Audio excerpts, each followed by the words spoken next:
en alsız, tişsiz, cer karama olbatkanlığı sayası erik yok.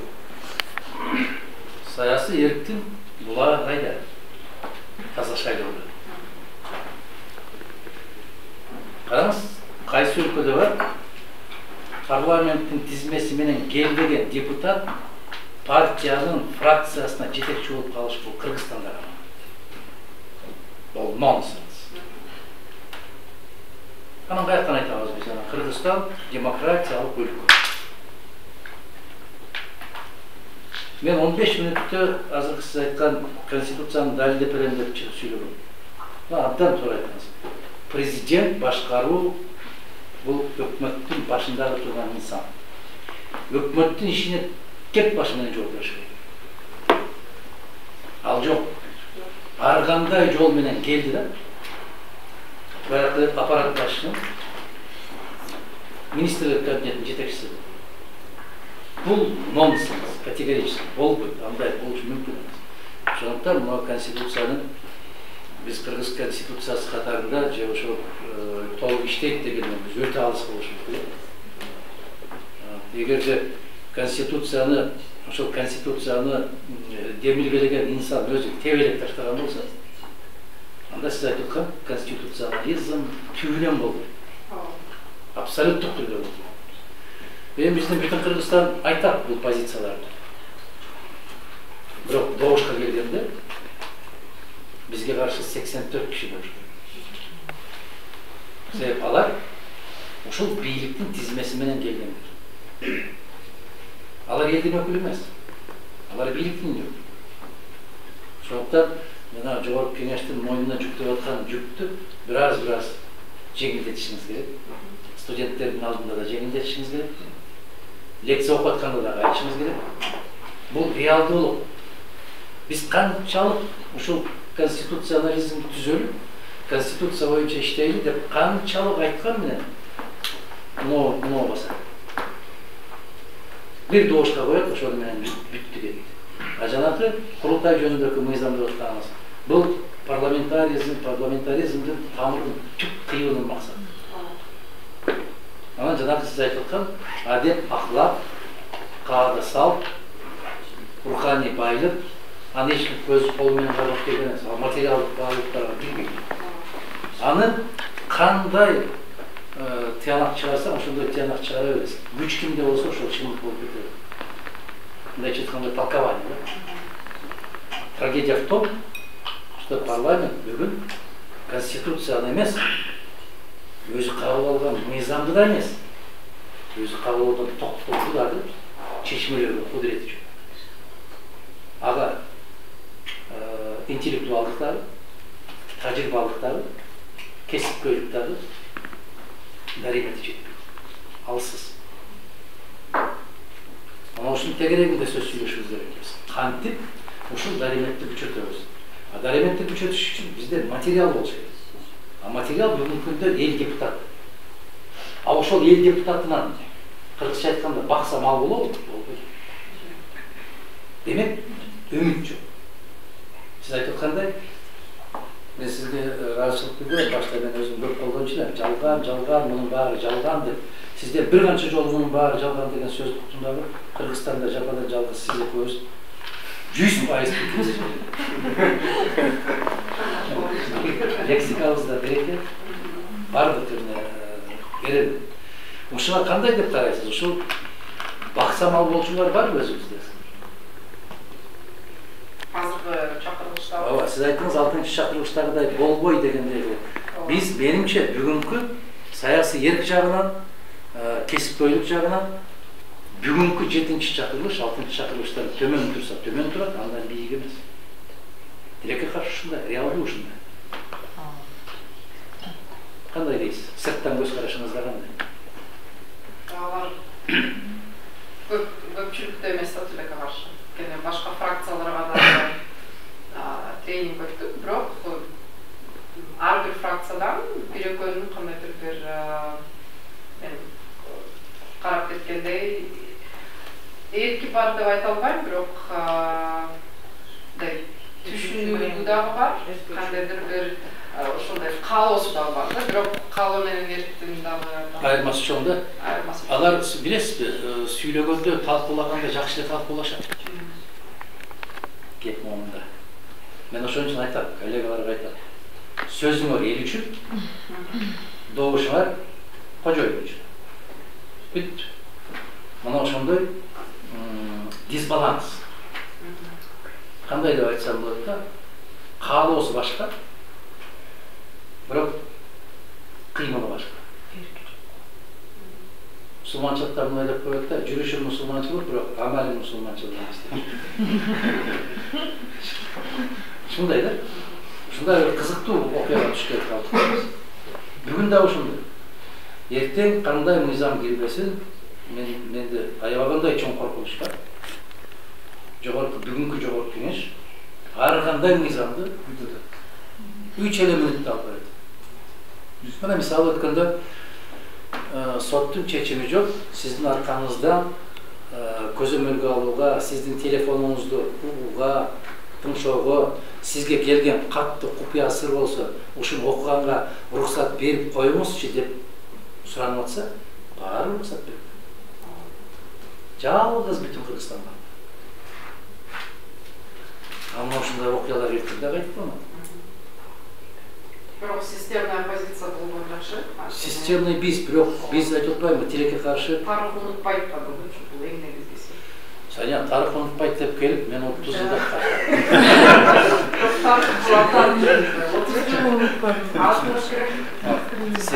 Сен кийин көзгө муун, ошол кечеки сөздү билбейт.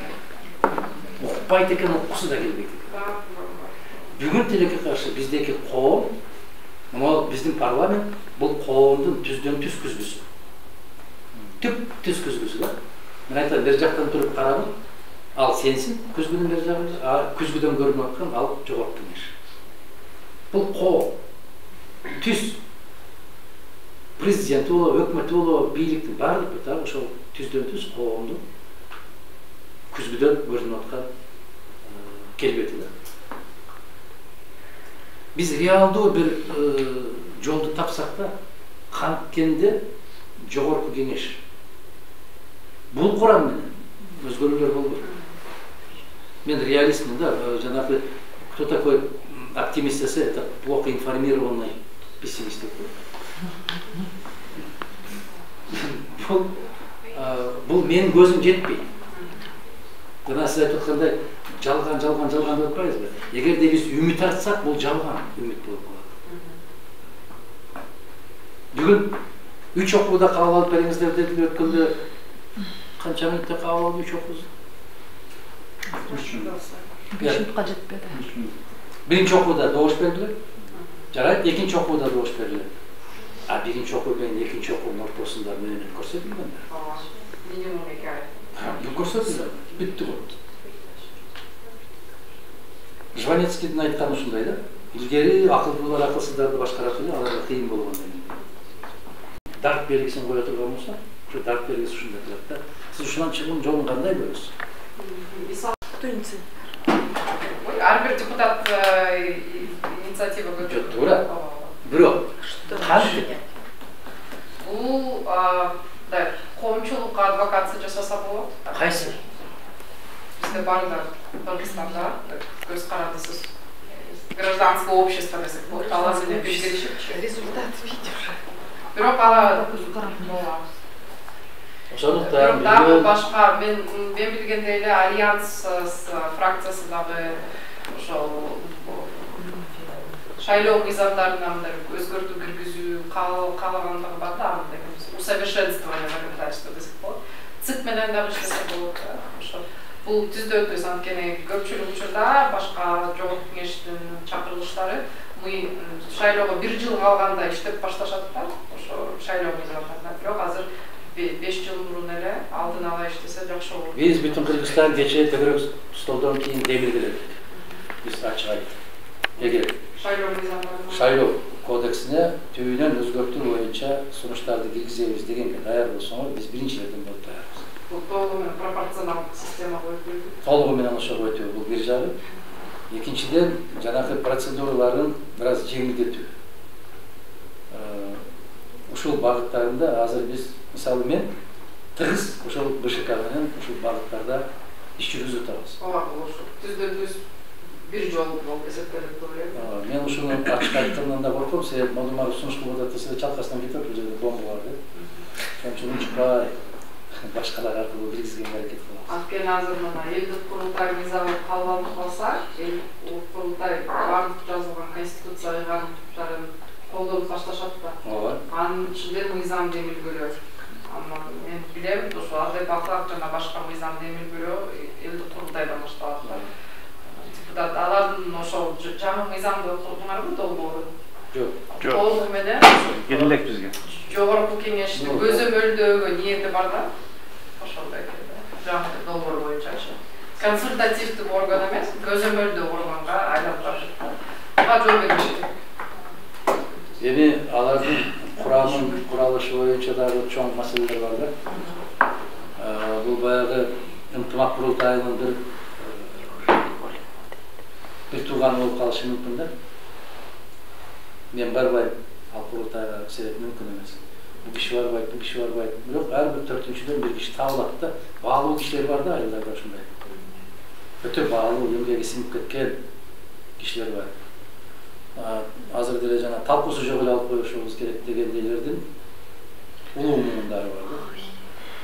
Коркунуч ушунда турат.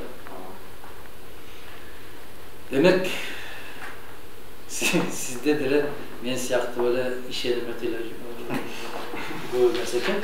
Ушул парламенттин күчү менен коомдогу саясий бир кырдаалды өзгөртүүгө болгон мүмкүнчүлүгүбүз дээрлик. Жок десе да. Анткени азыр салыштырма конституцияда эксперттер айтып жатат да, 30 жыл бою көпчүлүк учурда абдан чоң басым конституциялык сотторго берилген депчи. Бирок алар дагы өзүнүн коюлган ыйгарымдыктарын толугу менен аткарган жок. Биз көргөндөй эле былтыр эмне кылды, конституциялык палата. Алар азыр айтып жатат, ошол независимый органдарды толугу менен колдош керек. Бул омбудсмен, счетная палата, национальный банк, ошолорду ушундай 4-я ветвь власти депчи. Ошондой жаңы бир движение пайда болуп атат да. Менимче мында дагы чындык бар да. Ошол органдарды күчөтүү. Алар менен тыгыз иштөө, бул түздөн-түз ошо жогорку кеңеш дагы, мисалы алып кетсек, акыйкатчы менен иштешине мүмкүн. ЦИК азыр курамы Не просто мүмкүн, омбудсмен. Түздөн-түз да. Омбудсмен по конституции, парламентский парламент. контроль. Да, но при этом они живут самостоятельной жизнью. Ну они же каждый год отчитываются. Ну отчет это же не говорит о том, что он осуществляет. Кечээ баш прокурордун отчетун берип уктум. Эмне болду? Асер Павловна Бул киши канча суроо берди? Комитеттен отуруп алып. Бул Токтошев мырза канча суроолорду берди? Бирок бул эки киши суроо берген менен комитеттин бүтүндөй баарынан парламентке келгенде эгерде бүтүн Кыргызстан 100% каршы болгон болсо дагы 84 макул болуп. Ошол анан эң жаман нерсеси Сания айнын ушундай да. 2 жыл, 1 жылдан кийинби заман өзгөрүп, кырдаал өзгөрүп, башкача болуп, мына азыркы абалды сынга пикир алышса булар. Баягы сабатсыз жаштардын катмары пайда болгондары бул кишилер турат. Ошондо эмне үн чыкпай отурдум дейт. Ошондо бул киши түтөйт, күйөт. Мен ал жерде айтпадымбы десе уккан жокпуз дейт. Бул кишиден сурайт. А сен ошондо депутат эмес беле? Эмне үн чыкпай отурдуң дейт. Бул кишинин айтканы эч ким. Сен КТР, ЛТР, МТР, СТР дегендердин бүтүндөй баары бул мамлекеттин казынасынан акча алып атканы менен. Мына кече 3-чү окууда ошол телерадио компания жөнүндө мыйзамды кабыл алып беришти. Эмнеге добуш бердиң деп жанындакыдан сурасаң билбейм. А эмне десең добуш берип атасың, сен колдоп коюлат деп атпайбы? Мына мындай деңгээлге жеттиңиз. Эмнеге добуш берип атасың, сен билбейм. Мына ушул депутат, мына ушул деңгээл, мына ушул жоопкерчилик. Жана шайланып келгенде мен айтпадым беле, сиз журналисттер сураганда айттым беле, менде бир тамчы кубаныч сезими жок. Биздин парламент көткөрүлдү. Себеп кандай оор жүк мойнубузга жүктөлгөнүн сезбей атабыз. Эртең ошол 84 кишинин жасагандыгына биз дагы кошо жооп беребиз. Сиз дагы отургансыздар декларация окуп алгандар. Дуртасызбы? Себеп муну фейк маалымат, кооптуу маалымат. Бул мамлекеттик идеология чыккан. Фейк маалымат менен бүтүндөй бүт баарын талкалап жатат. Ишеним жаратпоо, күмөн жаратып коюш керек. 30 жылдан бери биринчи жолу самолет учурда Кыргызстанда, билесизби? 29 жыл ишереба менен жүргөнбүз. 30 жылдан бери биринчи жолу жаан жаап атат, себеп башта кургакчылык. Мына ушуга кадыр эсе коом көнүп баштады. Биринчи жолу болуп атпайбы? Биринчи жолу ушундай болуп атпайбы? Себеп бүгүнкү 25 жаштагы балдар мамлекет кыйраганда ошондо 10 жашар балдар болуш керек. Же бир 7 жашар балдар болуш керек. Алар эч нерсе көрбөдү. Анан биринчи жолу болуп атат дегенде ушунун баары кадыр эсе саясат болуп кетти. Кыргызстанда бүгүн билесизби, фейк башкарат. Мына Россия менен Украина ортосунда фейк согуш болуп атат. Каттуу согуш болуп. А бизде Кыргызстанда фейк мамлекеттик идеология болуп атат. Тилекке каршы. Кандай дейсиз? Ошол себептен фейкти жөнгө салуу үчүн мыйзам тарабынан эмес, ошо медиа грамотности күчөтүш керек деп ойлойм менчи. Кайрылуу коомго келди. Кантип? Помимо грамотности, ответственности еще. Ответственность? Против ответственности.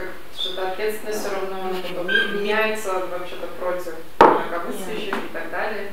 Они против тех, кто на самом деле заслуживает. Медиа не только грамотность и ответственность должна быть, понимаете, взаимная. Медиа, да, но сейчас же очень много фейков распространяют не средства массовой информации, а простые граждане. Туура, мен фейк дегенде мен айткан жок. Граждан, да, простые, да. Калп. Бирок ошол фейкти бийликте өтөп күчтүү колдонот да. Каттуу колдонот. Троллдор бар. Бүтүн троллдорду багып аткандар бар. Бакма фабрикалар бар. Бул жашыруун эмес. Бул негизинен ошол Facebook жана башка ал жердин өзүнүн алгоритмдери бар. Мисалы алып кетсек, англис тилинде же орус тилинде жазылса блоктойт да, бирок кыргыз тилинде жазылган маалыматтарды блоктой албайт, анткени Facebooktун өзүнүн курамында кыргыз тилин билген инсандар аз да. Ошол себептен Facebook жана башка социалдык тармактар менен көнөктөшкөнгө дагы кыргыз тилин инсандарды аларга берүүгө дагы мындай салым кошсок болот деп ойлойм. Анткени алардын жакшы алгоритмдери бар, бирок алар ошо чоң тилдердин алкагында иштейт. Бизде көпчүлүк фейк жанагындай язык вражды деп коет го, кыргызча жазып атпай, ошол себептен алар блоктонбой жатат да. Бул дагы абдан кооптуу. Менин оюмча азыр ошол факт-чекерлер дагы иштеп атышат. Чогуу коомдун суд ачышыңар керек да, мындай башка айтканда. Ошол алар азыр ошол политикага абдан чоң көңүл болуп жатат. Билесизби, мына шайлоо мен айттык, ошол уюткусу шайлоодо турат деп.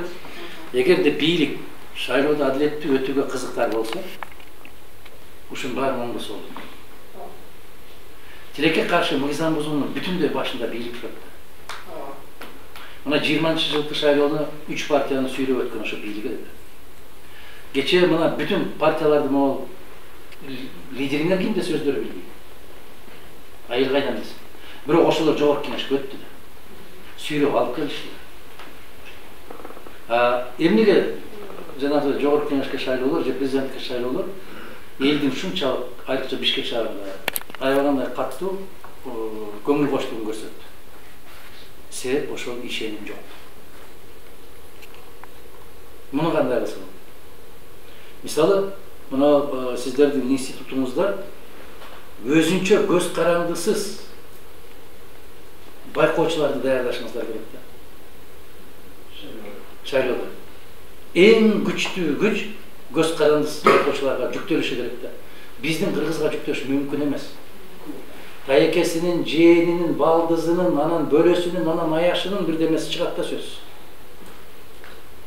Шайлоодо эгер көз карандысыз байкоочуларды дорортай, ошолорду дайындап берген болсоңорчу, монда окутууларга караганда эффект 100 эсе көп.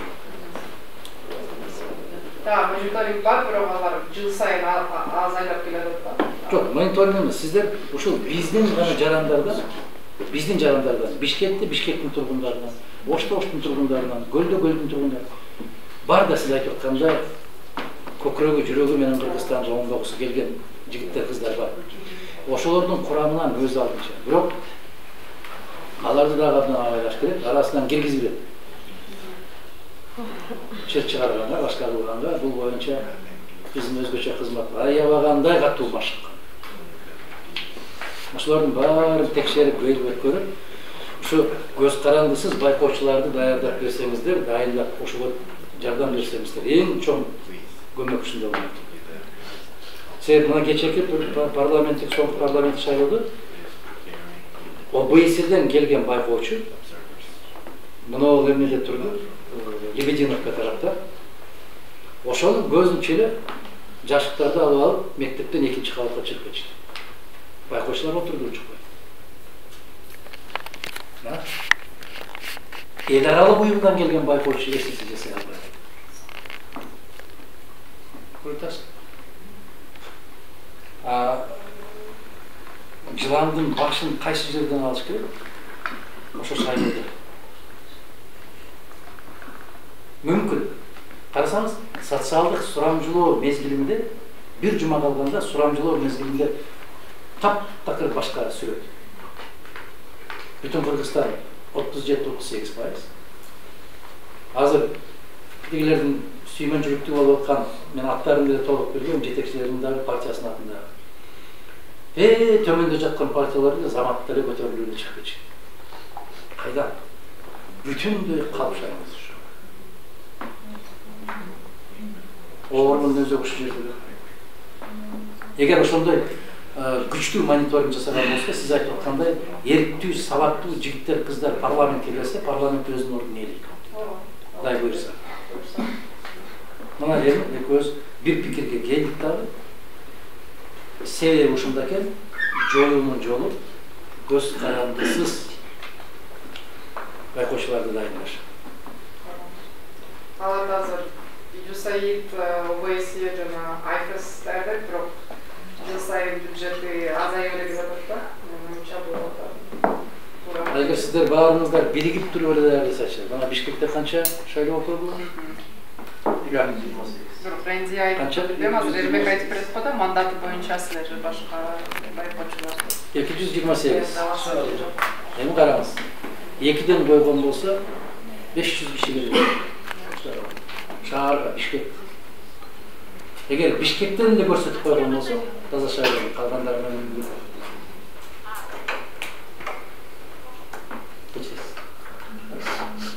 мен директордун орунбасары Дурат Хисенге кодор бердим.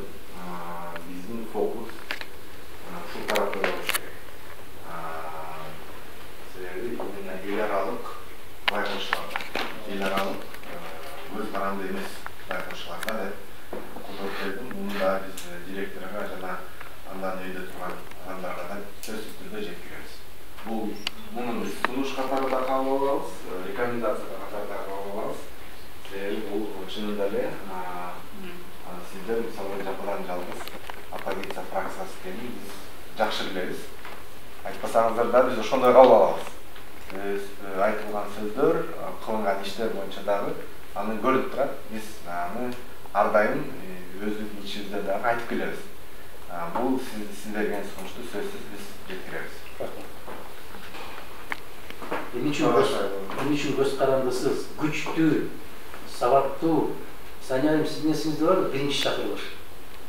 Классикалык маанисинде парламенттин, жалаң илимдин докторлору, профессорлор, окумуштуулар, мугалимдер, интеллигенция келчү эле, накты интеллигенттер келген.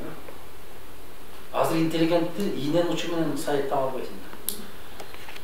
Сөзсүз же солярка саткан, же бензин саткан, же азот саткан, же базары бар, же таможняда иштеген, же курулуш компаниясы. Мына ушундай менен кете турган болсо, жанагы норвежский ученыйдын айтканы болуп атат да азыр. Интеллигенциянын баары чыгып кеткенден кийин парламенттегилер, ырчылар, бийчилер анан соодагерлер. Анан ошол келгенден кийин парламенттин жүзү түп тамырдан өзгөрөт экен. Алардын баскан турганын карабайсың. Талкуулаган суроолорун карабайсың. Мына регламентте ушундай 6-чакырылыш ушундай кылып коюптур. Депутат катары чейин сенин чыгып сүйлөөгө укугуң жок. Сен жөн эле кнопка баскычсың. 2 мүнөт деп коет. Биз жарым сааттан 40 мүнөт деп сүйлөчүбүз. Мыйзамды талкуу кылышат, добуш берүүгө жиберет. Качан добуш бересиң ага? Эмнени талкууладың?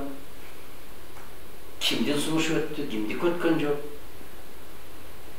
Муну беренеде ушундай өзгөрүүлөр бар экен, ушуну карап коюп аппарат эске алсын. Аппарат эске алсын. Аппарат эске алсын. Ал жерде жогорку кеңеш иштейт, аппарат иштейт. Депутаттар биз билбейбиз эмнеге добуш берип атканын. Өткөн жумада талкуу болгон экен ушул мыйзам, ошого добуш берип койгон. Кандай болот? Ошондуктан биз жазуу түрүндө карабыз, бул дагы жогорку кеңештин мыйзамды сыйлабагандыгын, өзү мыйзамды, өзү конституцияны сыйлабаганын бир белгиси ушунда турат. 3 айдан ашты иштегенибизге, конституция жаңы, парламент жаңы принцип менен куралды, бирок эски регламент менен иштейбиз. Өзү чу дегенде регламенттен башташыбыз керек. Көрдүңүзбү? А кызыктар эч ким жок.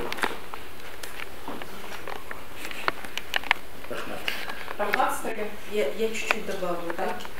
Ну вот, чтобы немножко так вот раскрыть. Вы, может, иногда тоже наблюдаете за нами, смотрите, да, вот мы не всегда так, вы знаете, яро кричим и активно обсуждаем вопросы. Ну, например, вопросы, например, о тонировке, да. Дорожное движение, вы все знаете, да, они утверждены постановлением правительства, да, но аналогично же. И 20-21 года мы утверждали в 2022 году. Отчеты по бюджету соцфонда. Представляете, а что делает там парламент? Мы пытаемся как-то, да, мы вынуждены это сделать, но когда стоит вопрос бюджета, обсуждается вопрос пенсии учителям, пенсии туда, а почему не так, а почему моему селу не то, и так далее. И мы опять сидим, вот там не слышим.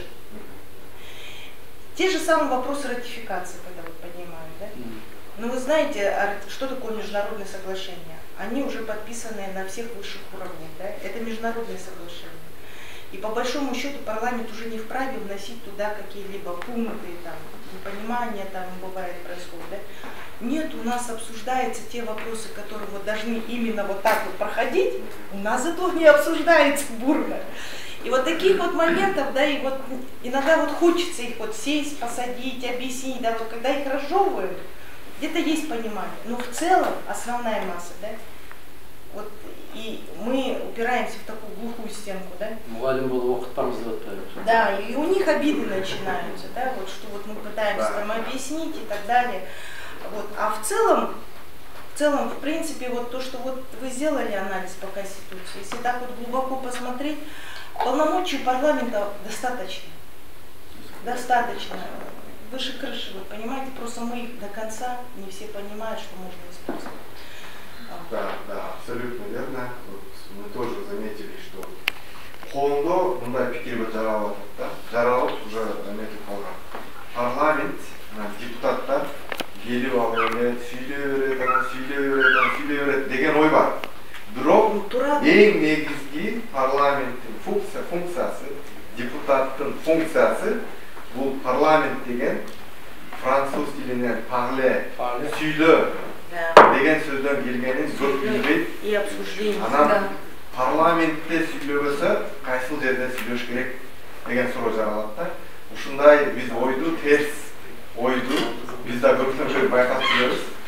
Но вся проблема еще в том, когда наши депутаты поднимают и говорят, меня айылында арыкты заланган жок. И тогда, вы знаете, это с трибуны звучит, да, с микрофона громко. Естественно, народ это слышит и думает, да. А он-то, он не может выйти из своего, как говорится, округа, да. Это же все-таки жёгорку кеңеш, понимаете? А то, что вот им почему-то стало обидно, что вот мы, с нами не согласовывают сейчас вот назначение послов там и так далее, а нам это и не нужно. Это исполнительная власть, это их функциональная обязанность. Пусть они сами назначают, за свои кадры отвечают. Да? А вот оказывается, вот цель, как вот привыкли был прошлый парламент, прошлый созыв, это именно вот согласовать на какие-то должности. Зачем? Зачем мы иногда замещаем, правильно? Вот здесь вот я считаю, что где-то даже и правильно этот вопрос-то и был обсужден. Но вот немножко добавлю вот как бы в предыстории того, что вот вы говорили, вот у нас столько было изменений в Конституции, да? Я полностью согласна с этим. Но знаете еще что? Плюс в этом еще в том, что вообще в основном изменялась форма правления. В основном изменялись функциональные обязанности. Это вот президент, правительство, в основном вокруг этого, да, и судебная система. Но плюс то, что мы ввели институт омбудсмена туда, в Конституцию, это тоже плюс. Это тоже нужно было как бы отметить. Да? Мы ввели, были моменты по судебной системе. То у нас Конституционный суд у нас отдельно состоял, потом он стал при Верховной, как говорится, суде, Конституционной палатой стал и так далее, и так далее. То есть вот эти вот изменения, и всем кажется, ой, блин, что-то вообще какие-то глобальные изменения. Как таково, где-то сократили в начале полномочия прокурора, в начале это был высший, как говорится, государственный надзор за исполнением закона, слово «высший» убрали, где-то сократили, где-то что-то. А в целом, основное то, что права граждан, как и раньше они были прописаны, права, обязанности и так далее, они остались неизменны. А это самое главное вообще достижение Конституции, когда это становится. Да, форма правления, она может меняться. У нас вот такие вот моменты и были. А так вот вы нам скажите, где мы, может, не дорабатываем, где мы что-то. Мы стараемся как бы услышать, мы стараемся, понимаете, все свои функциональные обязанности исполнять в рамках закона. Мы не сторонники того, чтобы мы ушли от этого, потому что Конституция, она прописана четко, да, и мы должны, есть закон. Вот единственное, конечно, у нас в парламенте часто бывают нарушения. Вот я вернусь к тому, что вот отчет генерального прокурора, да. Ну, получился опять же один в поле не воин. Отчет генерального вначале в одном комитете, вы знаете, правоохранительный орган должен быть заслушан. Потом, перед тем, как вынести на заседание, конечно, он должен быть в Конституционном комитете заслушан. А тут вдруг объединили за буквально некоторые, да, и естественно у нас и произошли какие-то моменты, я была против, конечно, потому что это очень серьезный вопрос, очень много вопросов, которые нужно было обсудить, но тем не менее провели объединенные два комитета, и на следующий день, значит, заседание парламента, а тут у нас этот отчет выносит, он, во-первых, был еще сырой, потому что они сказали, что нам ответят на многие вопросы, которые не смогли ответить. Вот. А по регламенту вы знаете, что отчет с отчетом генерального за 3 дня до начала заседания должно быть озвучено. То есть все депутаты должны ознакомиться, но, к сожалению, принесли его за полчаса до того, как провели отчет. То есть вот таких вот моментов много, которые бы мы используем трибуну, мы говорим об этом, но многие не понимают, к сожалению. Bütün Kırgızstan siyahtu, Kırgızstan'da bütün büyüktürü kıdırgan bir de partiye yok. Bir de partiye ama 10 yıldan beri karakterimizde bir de partiye bütün Kırgızstan'da yıkılıyor. Bir şaylov mezgilinde 13.000 çakırım yürütülüyoruz biz. Alayko degen жерге bir de partiye var. Çoğalay jarab Kırgın partiye var. Çakkallar var. Ошол жалгыз bütün Kırgızstan'ın butu жетет ошол. Сондықтан сіздер бизден ғана бош ой қалышыңыздар да мүмкін. Бұйырса дейлік. Жаңағы бұйыртма менен иштей турган болсоңуздар, Кудай буйрса бизде сунуштар өтө көп. Анан ушу бүтүн Кыргызстанды тажатты дегенге чейин жеткиришибиз мүмкүн.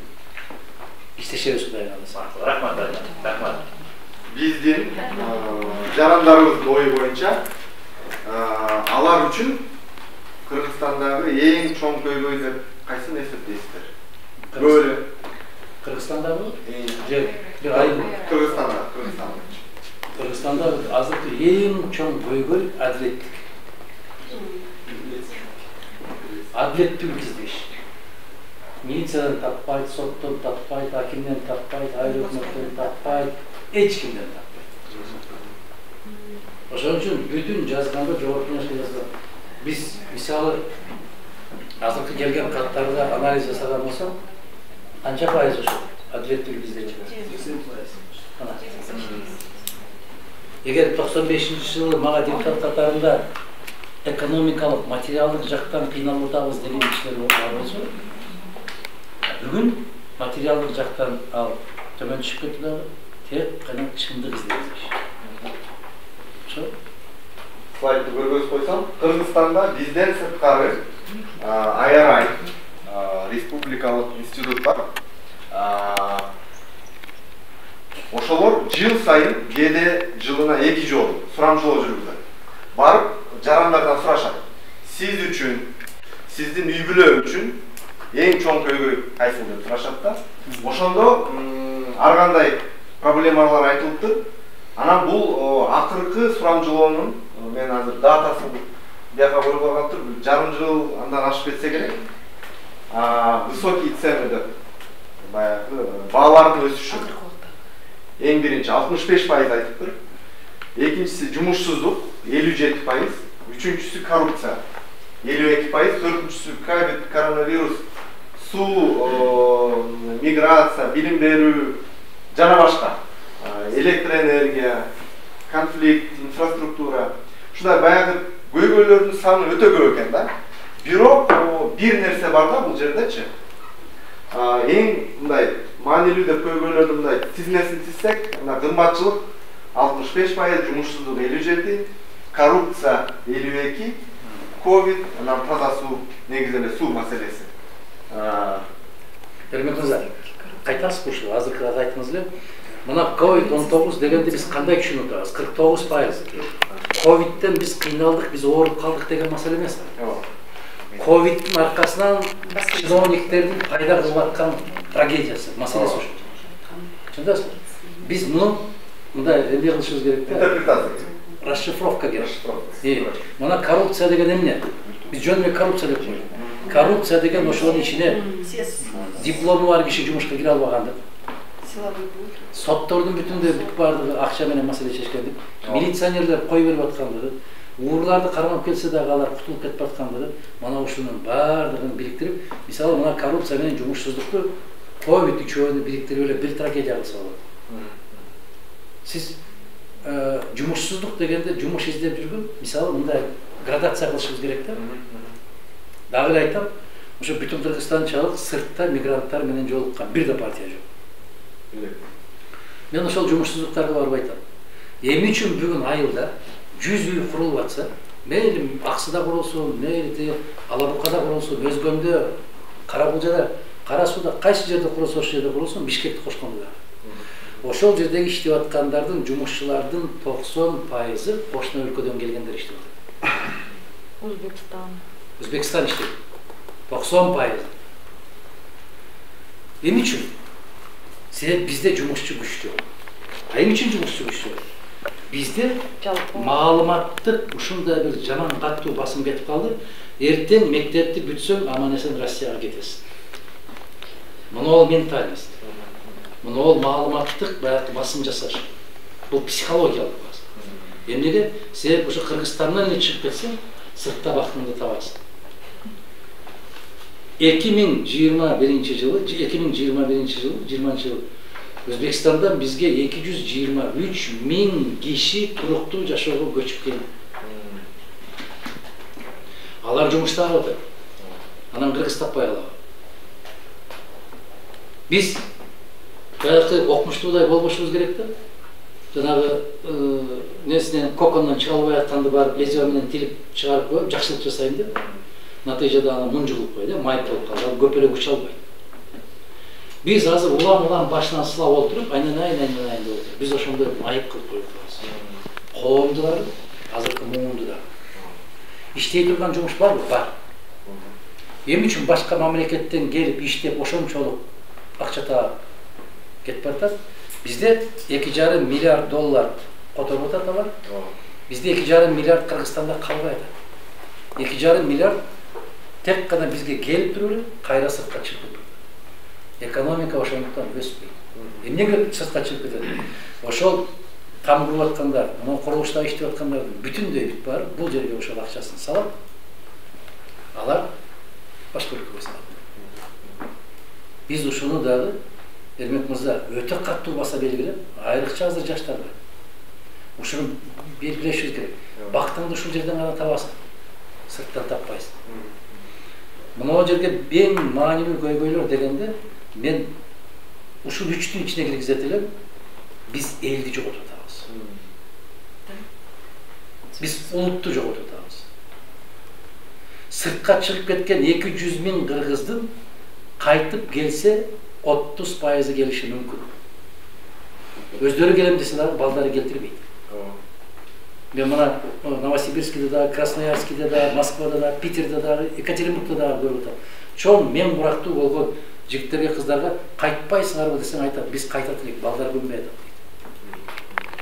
Биз кумтар жоголмоктон ары карай кетсин. Көмүрүң да жерге кирсин, темириң да жерге кирсин. Биз улутту жоготуп атабыз. Бүттү. Анан тихая экспансия. Бул чегара маселеси. Бул улуттук коопсуздук маселеси. Бул диний коопсуздук. Бул керекти социалдык коопсуздук. Мына өзү ушул жерде жатат. Мына үчтүн ичине ушул коопсуздукту эң маанилүү көйгөйүшүн киргизишибиз керек. Кечиресиз. Ушул боюнча бизде сиздер үчүн сунуш бар да. Сиздер фракция катары бир көйгөйдү тандап алсаңыздар. Ал көйгөй жанагы опростун ичине бирөө тандалышы мүмкүн. Билим берүү болобу, же коопсуздук биз үчүн кичине кыйыныраак тема, бизди жолотпойт. Билим берүү болобу, миграция болобу, экология болобу, же башка сиздер үчүн маанилүү, жана сиздердин шайлоочуларыңар үчүн маанилүү бир көйгөйдү тандап алсаңыздар, ошонун үстүнөн биз эксперттик жардам көргөзгөнгө даярбыз. Биздин өзүбүздүн методикабыз бар. Бул көп эле өнүккөн өлкөлөрдө колдончу нерсе. Бул методика кандайдыр бир изобретение эмес. Бул больницада турган цикл. Жана өткөндө Адахан Кансибаев сиз айтып кеттиңиз. Өзөгүн табыш керек деп проблеманы. Ошондуктан проблеманы аныктоодо ошону аныкташ керек, өзөгүнө жетиш керек да. Баягы эгерде адам ооруп аткан болсо, больницага барат. Кээ бирөө баягы өздөрүнчө дарылангысы келет, бирок ал натыйжа бербейт да көбүнчө убактачы. Больницага барып, врач изилдөөгө алып барат. УЗИ, анализ дегендей мындай. Ошондой эле биз дагы сиздер менен ошол методиканы колдонуп иштесек болот. Изилдөөдө анализ кылат, биз эксперттерди жалдайбыз. Алар изилдеп чыгат ошол проблемасын өзөгү эмнеден келип чыгып атат. Анан ал изилдөө аныкталгандан кийин ал дагы бир кандайдыр бир оор этапта, себеби биз проблема деп аталган нерсе негизинде ал проблема эмес, өзөк эмес, бул симптом катары чыгып калышы мүмкүн. Мен өзүм мисалы дем ала албай врачка барсам, аллергия бар экен, анан тигил бар экен деп айтты, бирок кийинирээк баягы искривление перегородки экен, аны операционный методдон айыктырса болот экен да. Анан көбүнчө учурда парламентте да, өкмөттө да, жана башка жерде дагы көйгөйдүн өзөгүнө жетпей туруп, жанагындай 5 мүнөттүк, 3 мүнөттүк талкуулар менен, кнопка баспай менен, мыйзам же кандайдыр бир чечимдер, чоң чечимдер кабыл алынып калып атпайбы? Ошондо проблема чечилбейт, наоборот, баягы күчөшү мүмкүн. Ошол болбош үчүн биз баягы көйгөйдү анализ кылып, тактап, изилдөө кылып, андан кийин болсо ар кандай эксперттерди чакырып алып, ушундай тегерек столдун үстүндө талкуулап, чечүү жолдорун, варианттарын иштеп чыкканга көмөк көрсөтөбүз. Анан ал варианттарды мисалы укол кыйса болот, туурабы, операция кылса болот, народный методдон лечения деп коет. Кандайдыр бир ыкмасын талдаш керек да. Баягы бизге жарай турган. Мисалы мен барып айтсам, сен операция кылыш керек, кесиш керек деди. Мен изилдеп көрсөм, аны кеспей туруп, башка технология менен Москвада бар экен, Индияда бар экен, Түркияда бар экен. Менин баягы мурдумду түздөсө болот экен. Мен пример катары айтып берип атам. Ошол эле да баягы любой проблема. Аны аныктагандан кийин аны мисалы бир проблеманы биз ушундай чечебиз деп сиздер баягы айтсаңыздар, анан ал башкача тилде же түшүнүктүз тилде элге жете турган болсо, эл түшүнбөй, баягы троллдор башталат. Ар ким сиздерге мисалы оппоненттер, каршы иштегендер, бул болбогон иш, мындай болбойт, жарабайт, же популизмде баргандай сөздөрдү айтып, ошол эле жерден чечме же болбосо долбоор баягы ишке ашпай калат да. Ошон үчүн ар кандай эксперттерди жалгап, кээ бир жерде мисалы журналисттер аны жеткирүү, месседж деп коет бул жерде, послание, кандай тил менен, кандай сөз менен элге жеткирсе болот. Ошону дагы биз чогуу изилдеп чыксак болот. Андан кийин болсо аткаруу жана көзөмөл. Мисалы жогорку кеңеште бул мыйзам долбоору аркылуу деп коелу, мисалы ошол же токтом аркылуу өтө турган болсо, аны ошол жерден унутуп калбай, мына мыйзам долбоору өттү, бүттү, маселе чечилди деген болбойт. Ал өткөндөн кийин да мыйзамдын аткарылышын же токтомдун аткарылышын көзөмөлдөш керек. Постоянно ошол маселени түртүп айтып, көзөмөлдөп турбаса, маселе чечилбейт да. Себеби бул биз айткан көйгөйлөр, бул оор көйгөйлөр. Ошондуктан ушул циклды колдонуп, сиздер менен иштешкенге даярбыз. Сиздер фракция ичинен бир чечим кабыл, бизге айтсаңыздар болот. Мына биз ушул көйгөйдү тандадык, ушунун үстүнөн иштейли деп сиздерден баягы сунушту күтөбүз. Бүгүн болбосо дагы эмки жумада же аркы жумаларда жолугуп ушул боюнча сүйлөшсөк болот. Бир көйгөй тандасаңыз. Билим берүү болобу, экология болобу, айыл чарба болобу.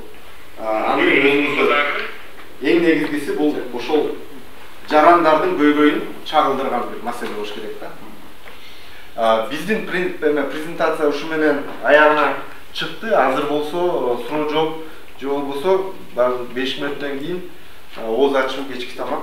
Ошого сиздерди чакырабыз. Ошол жерден да анча-мынча талкууларды сүйлөшүүлөрдү өткөрсөк болот. Жана бир көйгөй дегенде Кыргызстандагы эң чоң көйгөй сабатсыздык болуп атпайбы? Мүмкүн биз билим берүүнүн көйгөйүн алсак кандай болот? Билим берүү эмне үчүн эми мектепти бүткөндөрдү деп айткандан да уялып калдым. Себеп аткаруучу, атка минерлер болуп турган кишилердин жазганын көрсөм каталарынан өтө катты коркуп кетесиң. Азыркы муун жазганда да ушундай көп жазат, өтө көп ката жазат. Ошонун себеби эмнеден башталды? Же мугалимдер ушундай болуп калды? Же мектепке балдар барбай калды? Илгери баарыбыз жаман көргөн Советтер Союзунун мезгилинде бир районда бир бала мектепке барбай калса, бул өтө чоң маселе болуп, райондун жетекчиси, биринчи катчы бюрого чакырылчу. Бир районда бир бала барбай калса, бир кыз мектепке барбай калса, бул өтө чоң маселе көтөрүлчү. Бишкекке чейин көтөрүлчү. Азыр бир көчөдө 15 бала барбайт, эч кимдин маселеси жок. Эртең ошолор ким болуп өсөт? Коомго ким болуп кирет? Алар кимдин катарында толтурат? Ушундай да. Мүмкүн ушул билим берүү маселесин карарбыз, социалдык маселени караганда себептерин биз түшүнөбүз, билебиз. Биз өткөндө мен Айдарова айымга берилген иштеп аткан болуш керек, бүтүшсө керек. Жана жаш балдардын укугу. Жөлөк пул алчу жаш балдар, Атаң Россияда иштейт экен, апаң Алматыда жүрөт экен, чоң энеңдин муздаткычы бар экен, чоң атаңдын жылкысы бар экен деген сылтоолор менен жөлөк пул берилбей калды. Бул ошол балдардын түздөн түз акысы, укугу. Биздин көйгөйлүү маселелердин бири ушул болуп келген азыр. Эми азыр айылда жайыт маселеси аябай чоң көйгөйлүү маселе болду. 309-чу токтом ушунун тегерегинде социалдык чоң жарылууга баратат да азыр. Ыраазы болгон бир да айыл өкмөт жок. Бүтүн да айыл өкмөттөрдүн баарында коюлуп аткан маселе ошол 309-чу өкмөттүн токтому. Бирок биз келечекти изилдей турган болсок, келечекке көз карашты алысыраак аркандыргыта турган болсок, ошо билим берүү системасын көтөргөнүбүз жакшы. Эмне үчүн? Болгондо да азыр 12 жылга көтөрөбүз дешип атпайбы? Бул өтө сандыраак пикирлер да, 12 жылга көтөрөбүз деп. Ушул маселени мүмкүн алдын ала эле сиздерге бет ачар катарында коюп койсок, силер байкап көрөсүңөр өзүңөр да. Мен жаңында айдалган министрге дагы ушуну баса берилип айттым. Биз баягы эле 10 жылдык системага кайтпайлыбы, орто кесиптик окуу жайларга кайтпайлыбы. Бизде айылга барсаңар азыр бир ширетүүчү таппайсыз. Мейли газ менен ширетүүчү, мейли электр менен ширетүүчү таппайсыз. Бизде жумушчу класс жок да. Ошол жагдайларда да көңүл бурушубуз керек дейт. Анан мүмкүн эгер билим берүүнүн оору жерин таап алгандан кийин, жана сиздин мисалыңызга бир мисал, окшош мисал. Бир акылман киши дарыгер ошого бир киши келет да, мен ашказаным аябай ооруп атат дейт да. Ошо ашказаныма бир дары берсеңиз дейт. Баягы киши карап туруп айтат, сиздин көзүңүздү дарылайбыз дейт. Эс айтат да, мен ашказаным ооруду. Көзүмдө маселе жок, мен көздү аябай жакшы көрөм. Жок, көзүңүздү биринчи дарылайбыз дейт. Анан жанагы уруша кетет деп, эмне үчүн менин көзүмдү дарылашым дейт. Эмне жеп, эмне коюп атканыңды көргөндөн көздү дарылаш дейт. Ошо жегенден көз каранды да ашказанын оорусу. Ошол сыяктуу бизде коомдогу азыркы оорунун баары мектептен башталып атат. Бала бакчадан башталып атат. Биз жакында чоң маселе көтөрөбүз, Кудай кааласа, Бишкектеги курулуштар боюнча. Эмне үчүн түтүн басып атат? Себеп канча үйлөр курулуп атат, бир да мектеп кошо курулбайт. Бир да оорукана кошо курулбайт. Ошол сырттагы курулган үйлөрдүн баарын балдарын борборго ташыйт мектепке. Мына сага автотыгын, мына сага түтүн, мына сага нерв, бүтүндөй дискомфорт.